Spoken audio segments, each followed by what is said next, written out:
you, just a moment with you is all I need.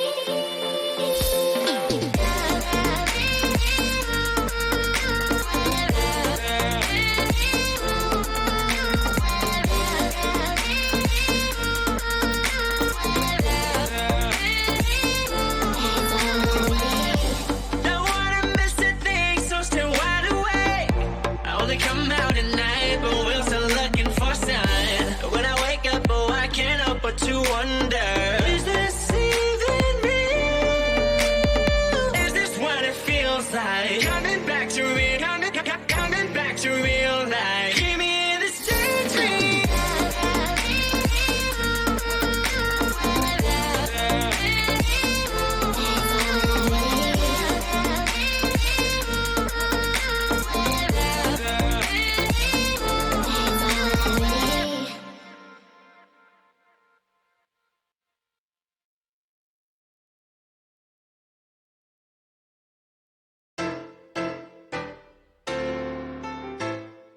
Yeah, it's been a long time coming. So let's get it. You ready? Hey. So I've been out here for a minute, got me grown out. Always moving around, feel like a stranger in my hometown. You ain't really about it unless you really been around it. I've been looking for my moment, now I think I finally found it. Oh yeah.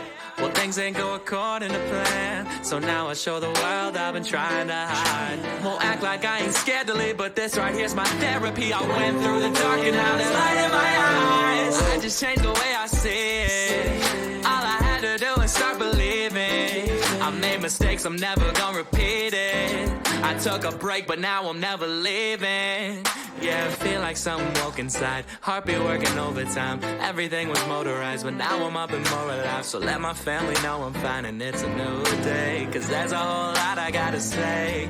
So I'ma tell the world that I'm on the way.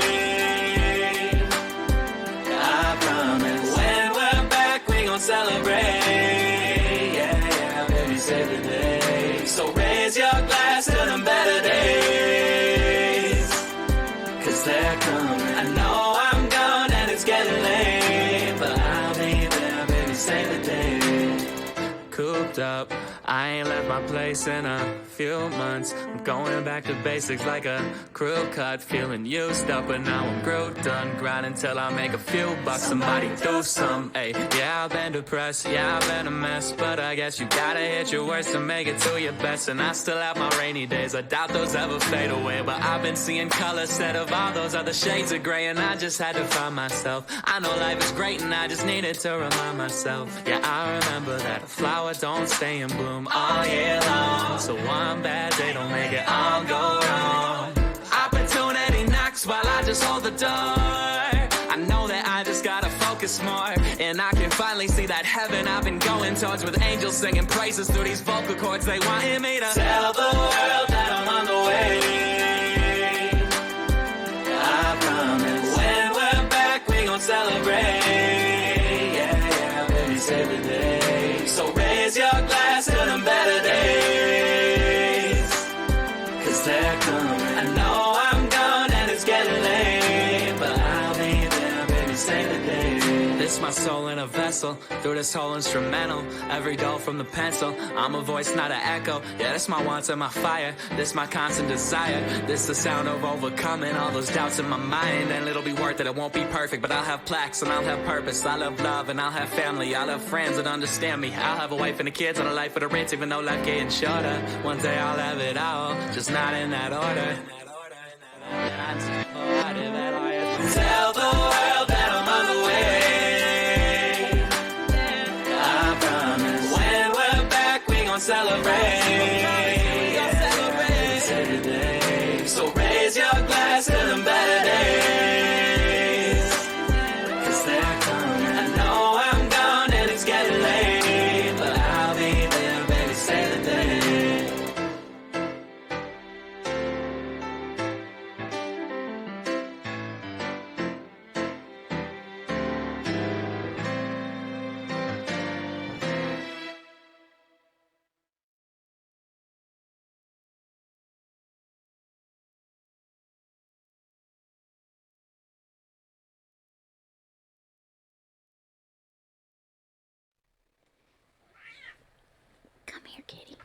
Come here, kitty. There you go. Hi, friends.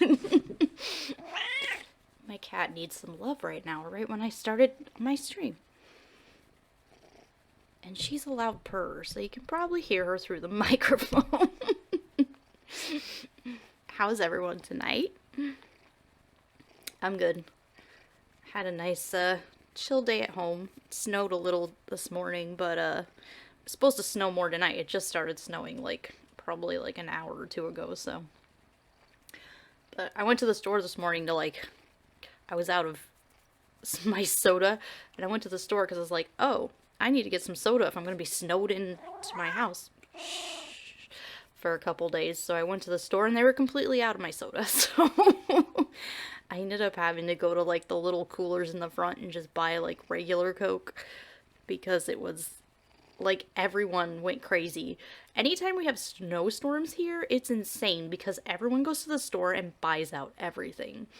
And think about COVID times when everybody bought all the toilet paper out. That's how it is here when it snows, because everything shuts down when it snows in my city and nobody goes out for days because we don't know how to drive in the snow. So yeah, most of the Coke products on the shelf were completely gone by the time I got there today. But that's okay. I got some regular just bottled Cokes that I can drink at home. And I have water too, so I can always drink my water. Shh, princess. But yeah. So I found a video we can watch today. It's a Satanist and a Christian are going to be handcuffed together for 24 hours. So I thought that would be a fun thing to watch. Oh, I should watch that other video I watched today too. I had a little time to actually watch TV today, and it's really funny because BuzzFeed put out this video of this guy, and it's called My Girlfriend Got Possessed, and it's basically just a parody of them going to a haunted house, and it was really funny, and I definitely need to watch it with you guys because I think it's hilarious and it made me laugh. So maybe if we have a little extra time I'll find that one too, but I wanted to watch this one. I haven't watched this one, so. And it was in my, saved videos to watch, because I was like, I wonder how this is going to work out. You know, a Satanist and a Christian being handcuffed for 24 hours. So, we'll see how that works out and what happens. But now I gotta get to my video. Alright. There's a really loud truck outside. I might wait for a second while that loud truck goes by. Unless it's not going by. It sounds like it's parking. I don't know, it's so weird because I live on a street that, it's tiny. It is a really short street, and at the very end of the street, it turns into, a one-car lane street. So, when you get to the end, instead of having the ability to go with two cars, it's only one lane. But I hear people zoom down my street all the time, and I'm waiting for the day when I hear a giant crash on that one lane street, because it's not someplace you want to be speeding down. But for some reason people like to speed down my road. It's not great. Alright. Let's watch this Satanist and a Christian. Well, I think the biggest thing is that I'm going to bring him to my coven. I'm so good at math. He's convinced that Jesus is going to rock my world. And Amen. Hail Satan.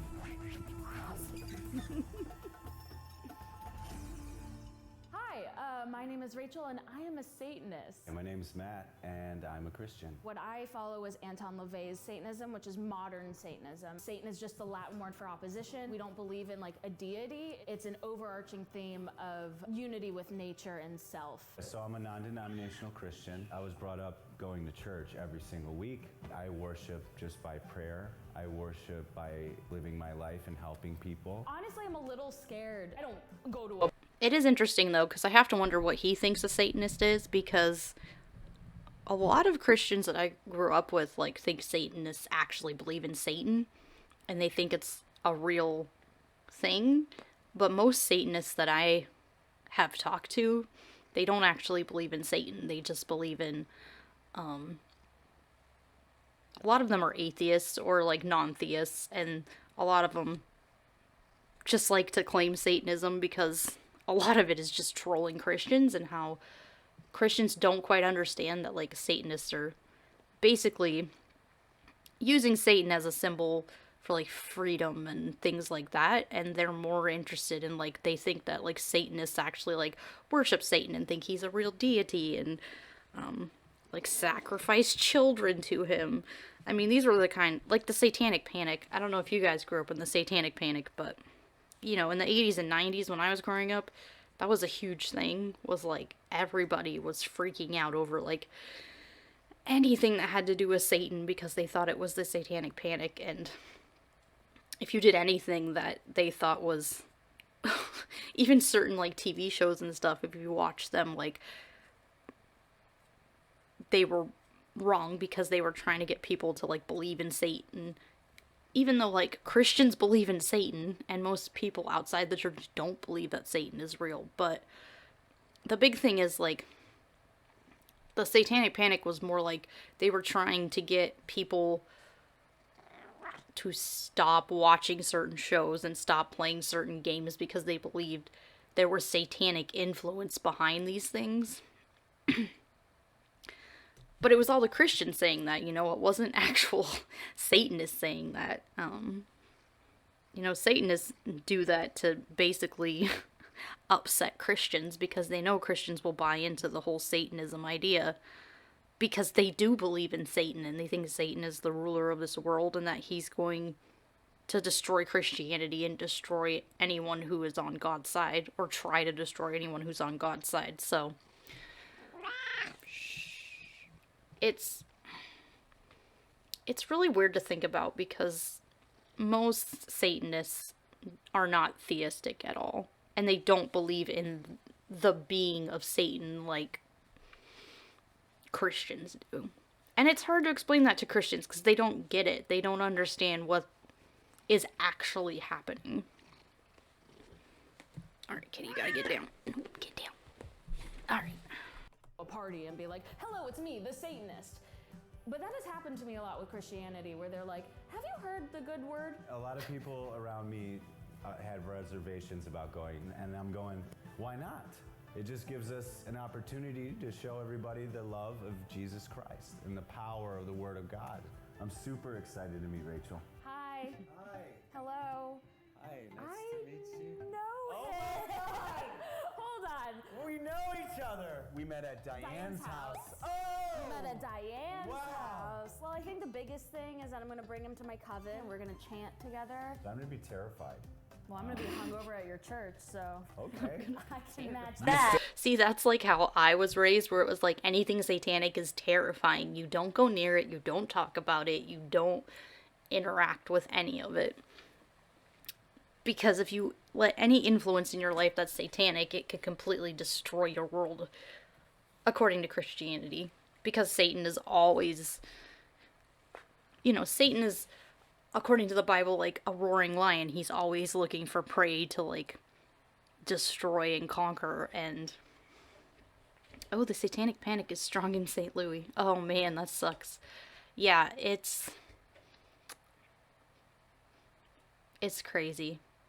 Satan was kind of the good guy in the Bible. Yeah, because he provided people with, you know, the ability to have knowledge and understanding and the ability to just have freedom and, you know, just live their lives. And, you know, growing up as a Christian, they always said, like, oh no, there's only freedom in God. But ever since I've become an atheist, I find the opposite is true. I have much more freedom as an atheist, and I am able to do things that I haven't been able to do in the past, and I'm able to explore more things. And, you know, like I've talked about in my past videos, I'm able to actually, like, research things and look into things that I wasn't allowed to when I was in the Christian church, because they always say, like, don't look at anything that tells you the Bible is wrong, or the Bible is incorrect, or that leads you away from God. Anything that leads you away from the Bible being the only truth is is satanic, and it doesn't matter what it is, and it's just a way for them to control you and keep you in the church, because if you're not exploring things and you're not like learning things and going outside your comfort zone and making sure that what you're being told is truth, like actual truth, then they can keep a hold on you forever, because you're never going to look at both sides of the argument and figure out what real truth is. Still can be saved while being hungover. Oh, honey, who said I need to be saved? So do you know what to do with these? You seem to know what to do with them. I may have been in them before. Okay, Jesus boy, I see you. Are you right-handed or left-handed? I'm right-handed. I'm left-handed. Okay, yay. See? It works. See? See, it works, Two parts of a baby. whole. Let's do it. Are you ready? I'm hungry. I'm hungry. Yeah, let's eat. Let's go sacrifice a pig, right? I'm kidding. That's no. a joke. I'm Okay. kidding. Okay. All right. All right. Dumplings while arrested. They're fine. They're like, it's normal. It's Hollywood. People are... I feel like this is not gonna be 24 hours, because they're gonna have to have like bathroom breaks and stuff. Just thinking about it. This is proving to be difficult. I can't even grab a bun. Right. Yummy. Does that taste like the body of Christ? We have a lot of good satanic stuff in here. Why is it dark? Oh my God, Why? it's so dark. Welcome to your the first part of Where your are you taking me? ceremony. Let's find preacher. I want to see this. Yes. Yeah. This is book 1 too? All right. I might have to get this. I was trying to show him some like godly comic books, but turns out comic book community is not a big fan of God. Yeah, we like real things. No, we like real things. People who read comic books like to live in reality. They don't like to go off and believe in different religions and things. That's funny. All right, here we go. This is really good malt Scotch whiskey. No, Okay, I'm gonna pour you some. I don't know. This is... You're fine. You're fine. Loosen up a little bit. Even God drank blood of Christ as wine. Would that make you feel better? I don't want to bite him. Well, Jesus drank.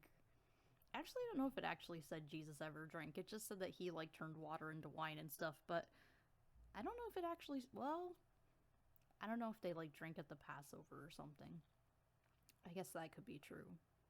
But I was always told, like, there's another, like, I was told growing up that, like, drinking was wrong and that Jesus didn't actually drink wine. Like, wine in the Old Testament wasn't actually, like, or the New and Old Testament. They tried to explain it away when I was a kid and be like, oh no, it wasn't real wine. It was more like grape juice. They seem like they're trying to convince each other that they're Christian. No, that's funny, because she's not Christian. She's actually a Satanist, which is funny. Actually, I think she's just making fun of him, but... Also, I went to college, a Christian college, and a lot of Christian guys, they still drink and did things. I'm not saying all of them, but this whole stigma that, like, Christians don't drink and have sex and stuff is... I don't know. It seems like not true to nature, because I know things that happened in my college that definitely were not... They were shocking to me, because I was a naive little Christian girl, and I didn't realize that even in Christian college, people still, like, partied and did things from time to time. But no, I was one of those people that was very in my bubble, and, you know, I heard stories about that kind of stuff, but I never participated in any of that kind of stuff, because I was very much, you know, brought up in purity culture, and very much brought up where you don't drink, and you don't do drugs, and you follow the Bible, basically. And even in Christian college, I was like, yeah, like, I'm an adult now, but I still need to, like, follow God's word, so that's what I did. But, I'm not saying everyone does, and, you know, but I think I was naive, too, because I went to Christian high school, and it wasn't until after high school that I found out that people were doing that crap, too, and I was like, oh, I was completely oblivious, because I just lived in this whole other world where, like, I went to church every Sunday and Wednesday, and I didn't do that stuff, but yeah, I'm not oblivious to it now. Like, I know. Do it. Do it. I don't have to take my lipstick off. It's fine. I'm gonna take it off. Basically, I'm here with some coven ladies, and Sam's gonna read Matt's tarot. This is your current state. Wheel of Fortune. These are your hopes and fears. It's like all of the like material wealth and like wisdom and like all of the things. Matt, how did you feel about your first reading?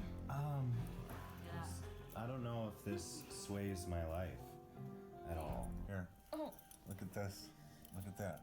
Oh my gosh. Yeah, this is really That's like good. that's like a little cushion. You made me drink, Rachel. Good night. Rachel. It's time to go to church. No. Yeah. Are you ready to Partying all get night. saved? Get up and go to church. I guess we moved to a bed in the middle of the night. I've never slept in the same bed as a Satanist before. I'm a lot of people's first. So there were times last night that I felt a little fear, but I didn't let that get in my way. Good. For God has not given us a spirit of fear and timidity, but of power, love, and self-discipline. Hakuna Matata. Wow. Come on. It's time for church. Is this okay to wear to church? Yes. Church is I love that she's just making fun of him, and he's just going with it. about coming as you are. Oh, like that Nirvana song. Sure. I'm feeling a Oh, she's got a Zelda shirt on. Yay. I love Zelda. I'm a Zelda freak. I really am. If anyone was on my Twitter today, you saw, like, I posted a Zelda pic of myself, so. Although I don't have my blonde hair anymore, so it's not as,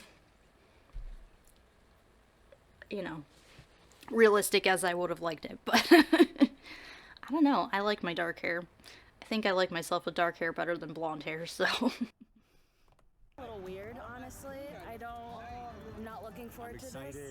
I'm excited. But I'm happy that Matt is excited. 30 seconds till church.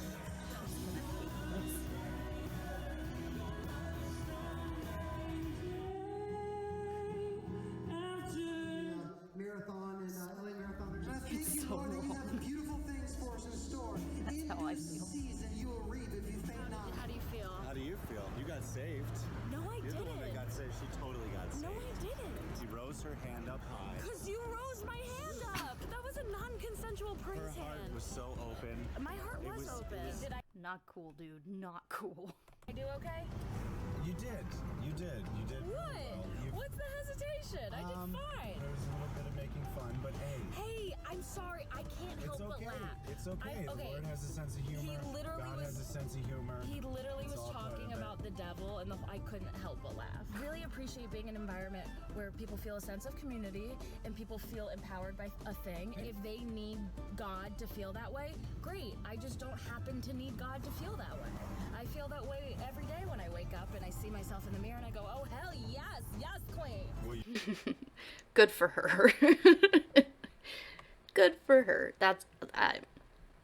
I'm getting more like that. It took me time to get that way, but being an atheist, I'm getting more and more, and every day I'm starting to be more comfortable in my own skin and realizing that I don't need religion and I don't need all this other crap I grew up with to be the person I am. And I like the person I am.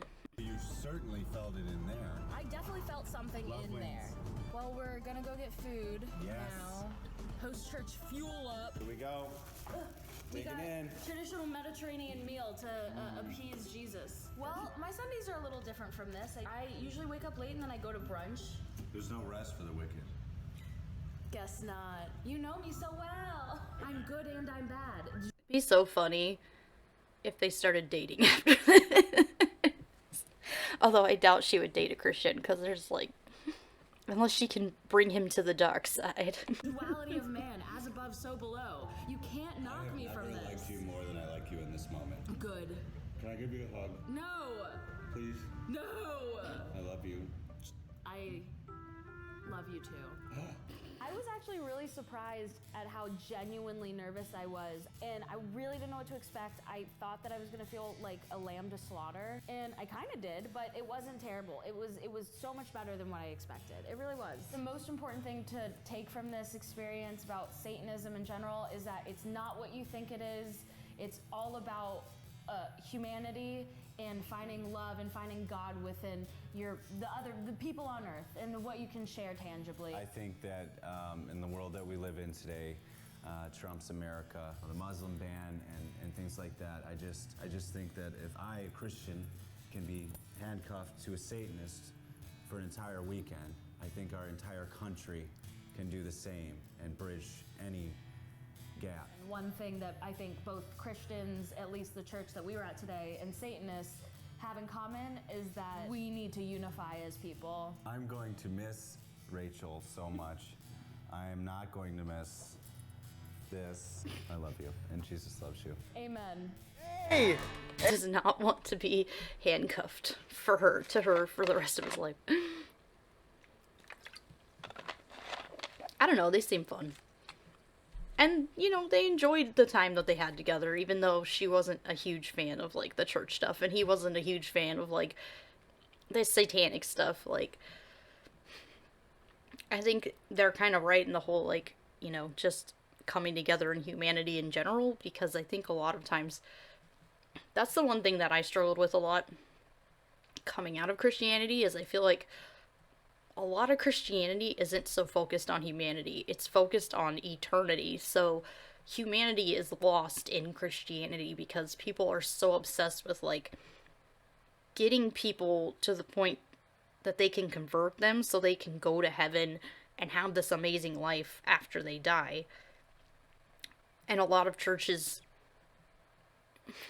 forget about helping people here on earth and actually going out and reaching out to those people and giving them basic needs and things that they require in order to live, because they're almost obsessed with this idea that it's way more important for you to be saved and it's way more important for you to get into heaven than to go out and give them a coat that they might need, or give them some food, or talk to them, or just see them as human beings as opposed to these souls that you have to save for eternity.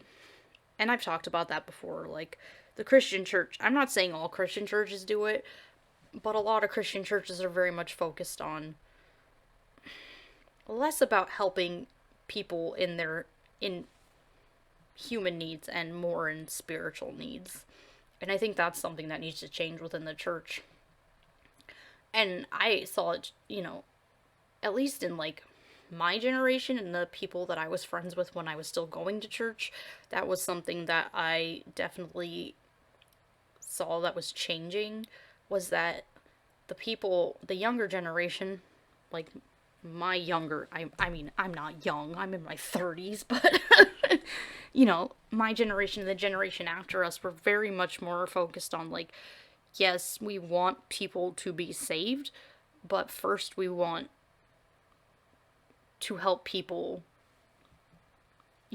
as human beings, and let them be human beings and allow them to have the needs that they might, need. And that was a big thing for me when,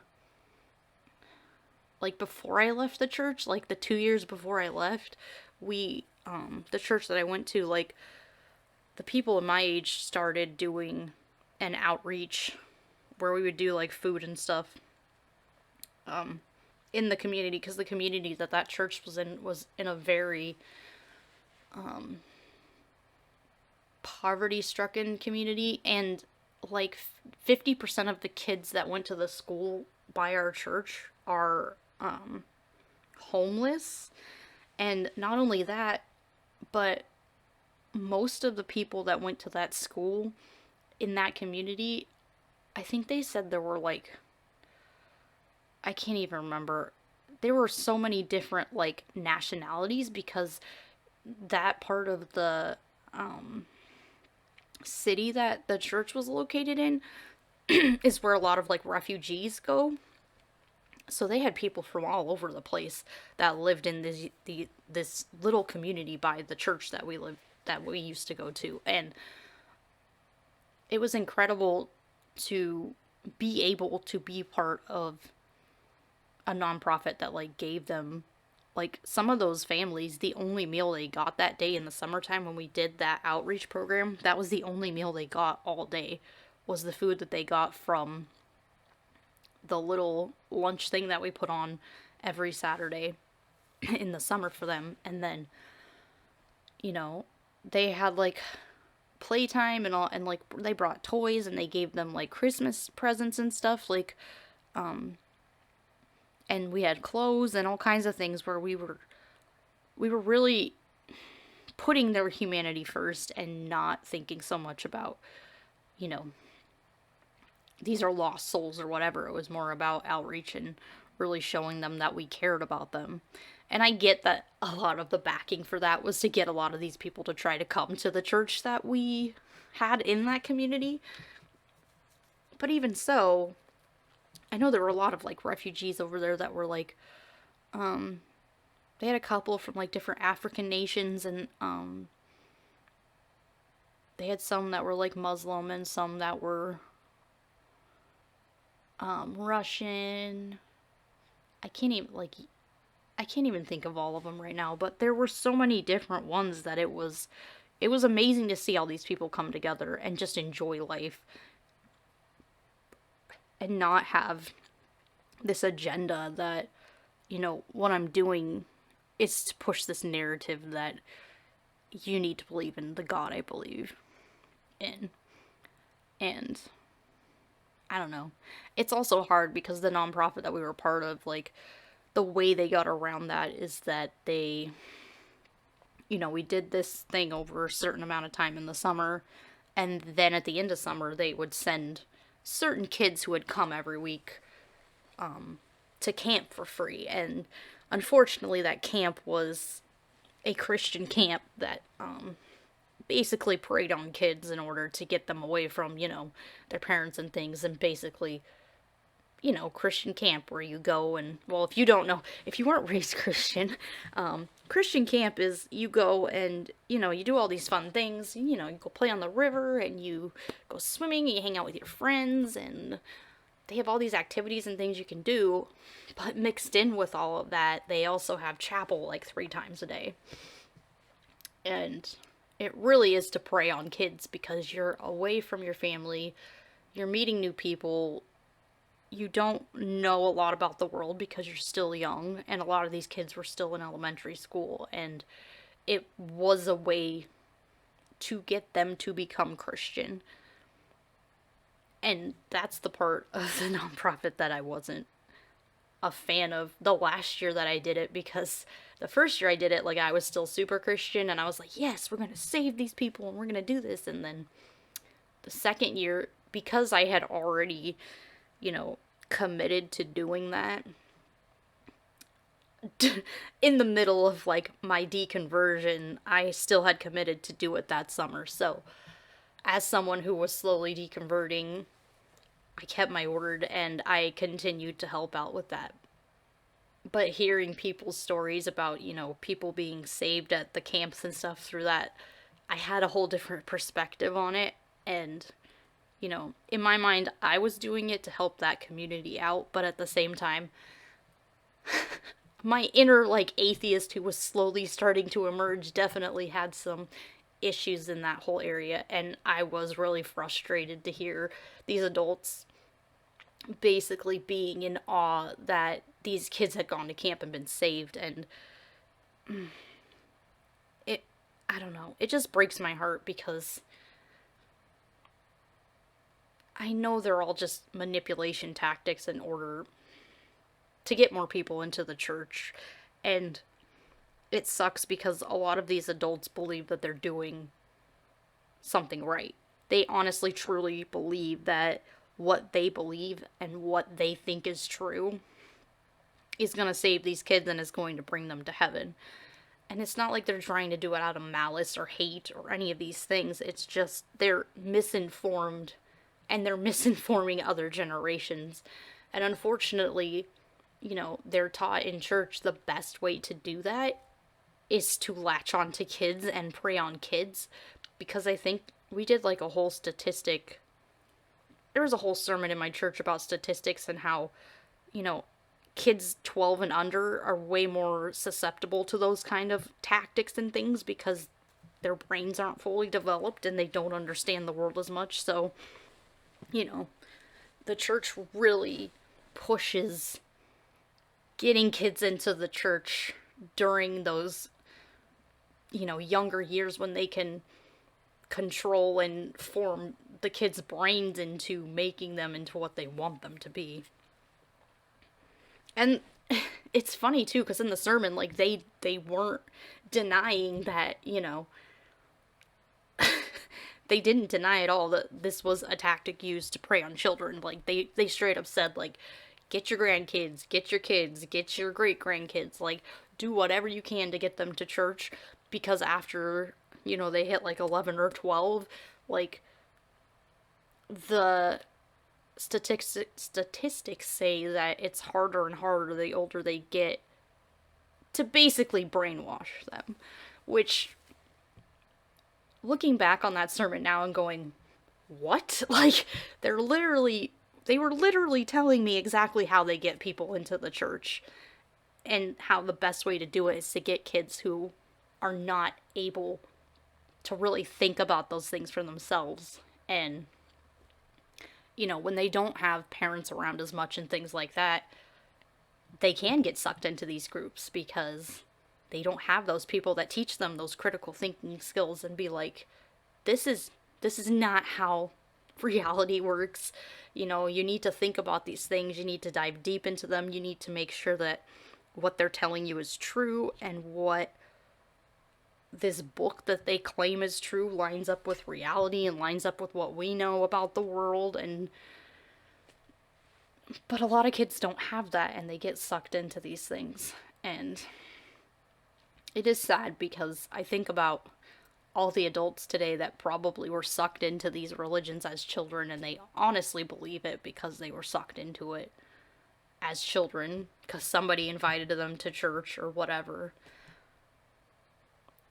And once you're in there, it's really hard to get out, like, and you have to be willing to get out too, and that's the hardest thing. And like I said, like, where I come from, I never in my life believed I would ever be an atheist. Like, I was raised from birth in the church. Like, my parents read me the Bible every night. You know, they wouldn't let me to listen to anything that was, like, anti-biblical. They wouldn't. I remember as a kid, like, I even had friends. This is hilarious, because everywhere I moved to when I was a kid, I always had Mormon friends, and they'd always invite me to church, and my parents were, like, super anti-Mormon because they were, like, evangelical Christian. And it's just funny because I used to, like, bring books home and stuff, and videos and CDs and stuff from my friends, and they would always just, like, throw them away or break them or burn them or whatever because they're like, no, this is not the truth. Our religion is the truth. And just looking back on that now, like, it goes into that whole, you know, my slogan, break out of the bubble and start thinking for yourself, is because when you're raised in a bubble, you don't see those things. You're completely oblivious to them because you're in this bubble that your parents put you in. And for me, it was a bubble because it was church. Like, we read the Bible at home. We went to church every Sunday. We went to church every Wednesday. I was put into private school at a very young age because my parents found out from some sort of creationist thing. It was probably Ken Ham, for all I know, that my mom went to. That was like, pull your kids out of public school, like, right now, because they're gonna teach them evolution, and they're gonna, you know, it's gonna lead them away from God. And I mean, I was in first grade when my mom did that. Like,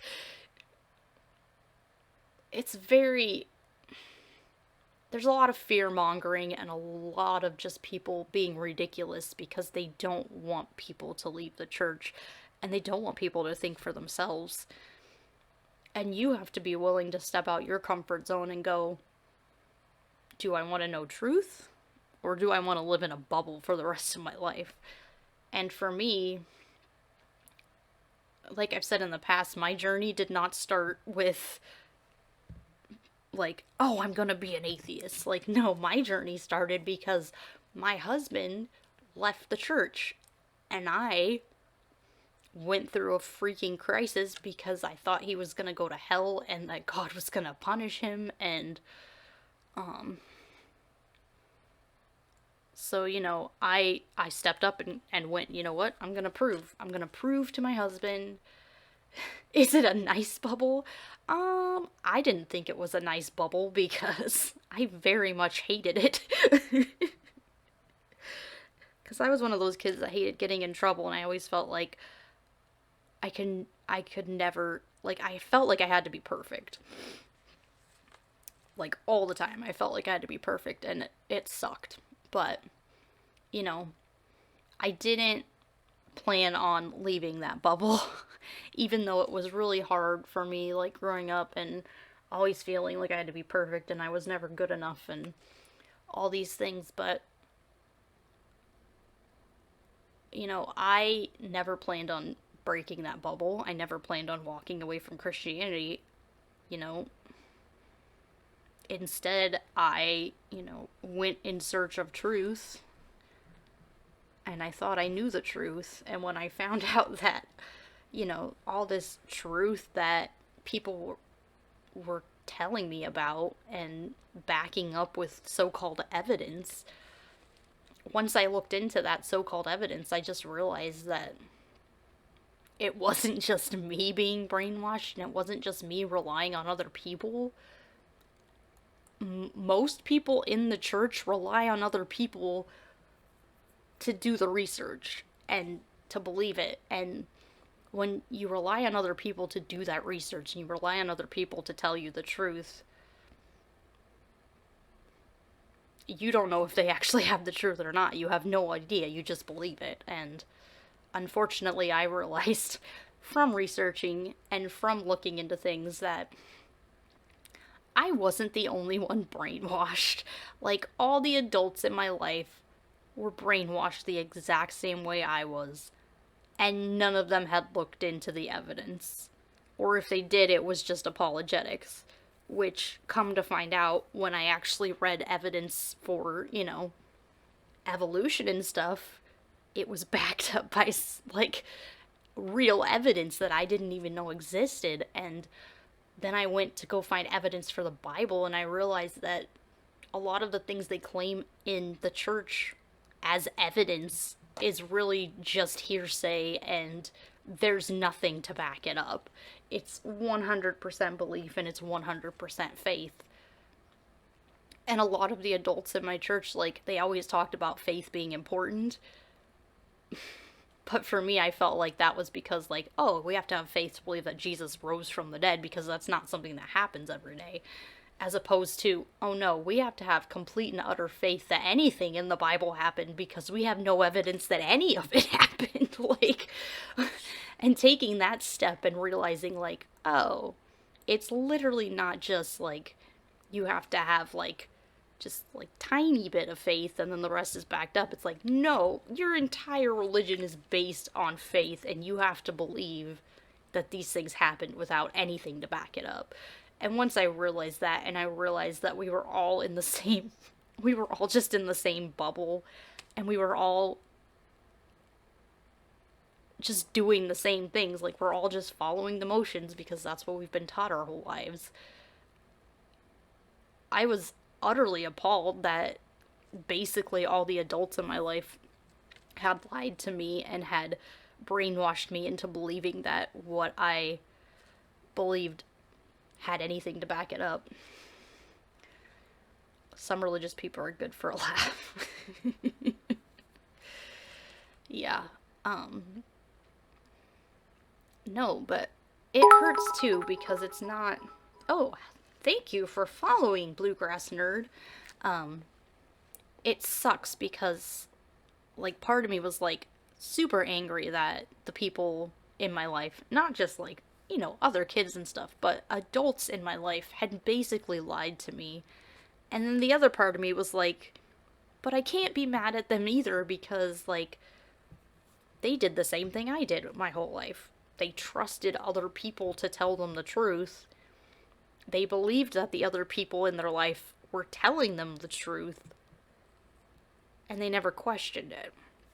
Or they were told not to question it. And it's like, it's such a fine line, because it's like, yes, there's that hate and that anger because you were lied to, but at the same time, it's like, but a lot of these people are going through the same things you go through every day, with the doubt and the fear and the not knowing, and, you know, the indoctrination of being told, like, if you question this, if you doubt, if you do any of these things, it's gonna ruin your life, and Satan's gonna attack you, and everything's gonna fall apart, and your life's gonna be terrible, and you're gonna end up like a drunkard or a druggie and be on the street. Like, they take it to such an extreme where it's like, without God, you're gonna be this horrible person. And I'm glad to know that most people who don't believe in God are not horrible people. And even for me, like, now being an atheist, it's like, I'm not a horrible person. Like, I care about other people, and I try to take care of other people, and I try to be the best I can be to other people, and it's only made me a better person in the long run, because, like I said, like, I had this love for humanity before as a Christian, but it was very, like, targeted love, where it was like, these people need to be saved, as opposed to now where it's like, it's not targeted love. Like, I don't hate people because they're trans or gay or atheist or anti-theist or, you know, all these things I was taught to hate and dismiss because of God. All that judgment that I had against people disappeared once I became an atheist, and it made me more of a humanist and made me see people as people. And I think that was the greatest gift of all in my life, is because I was just this horrible, judgmental person.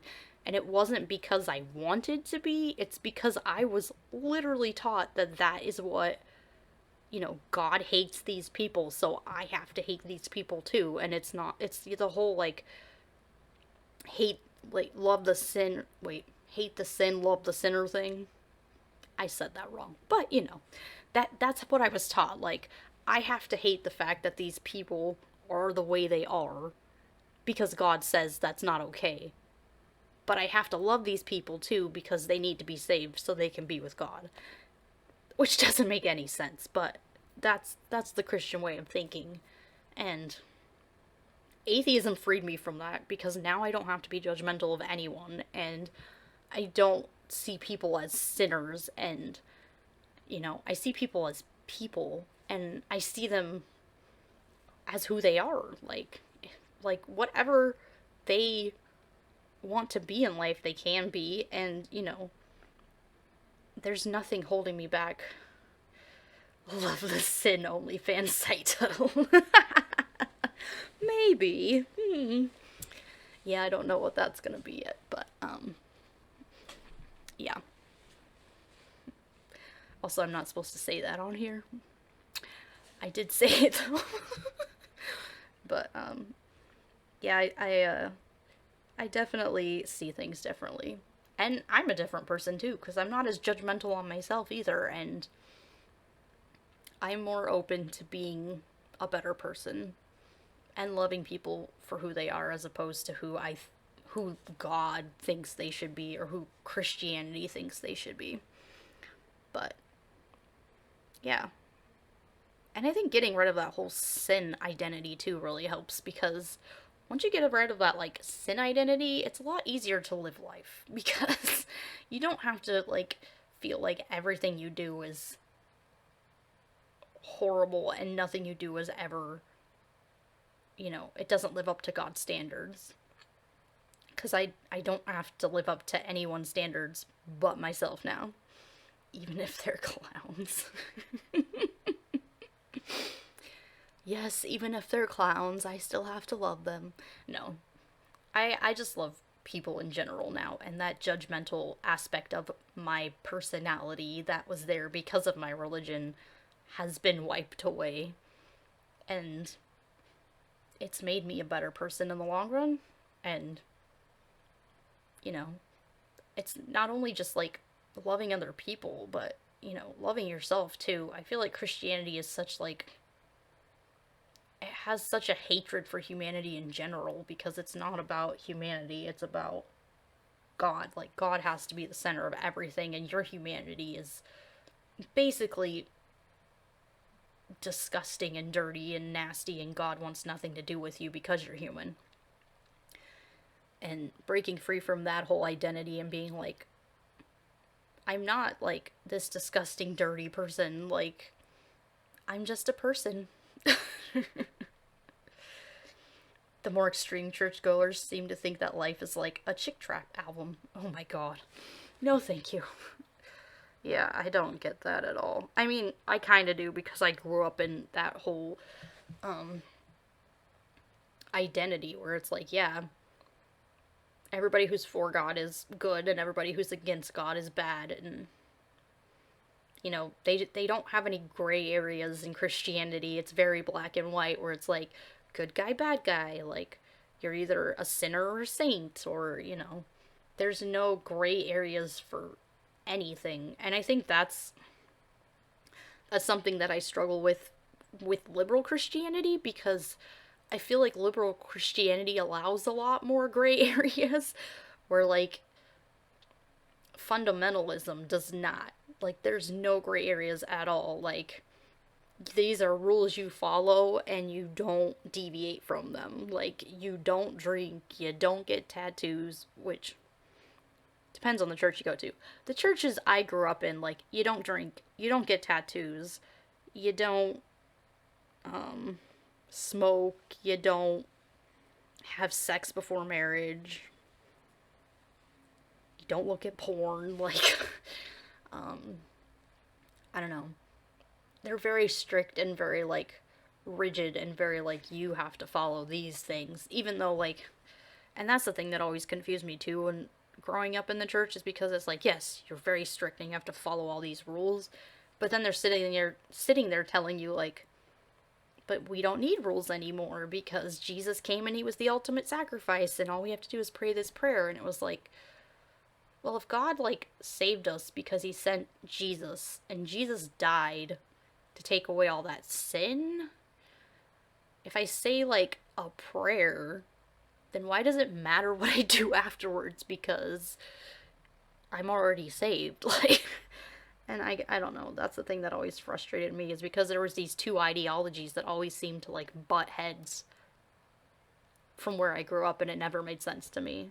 And, you know, a lot of Christians will say, oh no, that's just like, you know, you're supposed to show fruit or whatever from being a Christian, and so you change and you don't want to do those things anymore because you want to be a better person, because you're no longer, you know, that old self. Your old self died off, so you don't want to sin anymore and you don't want to do those things. But that's not reality. Like I feel like if Christianity was true and you, like, Kellogg's 3:16, Jesus popped up and the icing was good. Pop-Tart Jesus. Oh yeah. No, I feel like Christianity very much, it focuses so much on, like, I don't know, just rules in general. And it doesn't make sense to me. It just doesn't make sense to me at all anymore, because, you know, I've been through all of that and have learned a lot about, you know, the Bible and everything, and how it just doesn't line up with reality in general. But I very much enjoy who I am now. And I'm starting to, like, realize that being my own person and, like, I don't know, just having more confidence in myself and being able to say, like, no, this is what I once again, I hate the word believe, but like, this is what I know, and this is how I want to live my life because I know these things are real, and there is evidence to back up the things that I choose, and how I choose to live my life is backed up by evidence. And because I'm a person, like, I don't see anything wrong with the way I live my life now, and honestly, I think I'm a better person now because I'm not judgmental of other people, and I want everyone to have basic human rights, and I want everyone to be able to do what they want to do, you know? And I think there's just such a stigma around anything that's not Christian when you grow up in a Christian worldview, and it's like you're not allowed to go outside those lines and those boundaries. And once you're an atheist or a non-theist or even just a humanist, like, you start to realize, like, you know, if this is the only life that I get, then I want to do something with it that's not just, you know, going around judging other people and telling them they're gonna go to hell forever, because it's, at the end of the day, it's not productive to society at all, and it doesn't do any good in our society. It just doesn't. And even as a Christian, I think being judgmental just doesn't do anything. But unfortunately, when it comes to fundamentalism, there's always gonna be that judgmental attitude, because that, I mean, it's taught from birth that that is how life is, so I don't know. I do know this was a fun video, though. It was fun to see a Satanist and a Christian all hanging out together and, you know, enjoying life and not getting so sucked up in, you know, the religious aspects of it. Just being people. I think being people is the best thing you can be. Be a real life person. Don't be a fake. But, yeah. It was... That was my spiel. Love the sin equals. Okay, that just makes me laugh.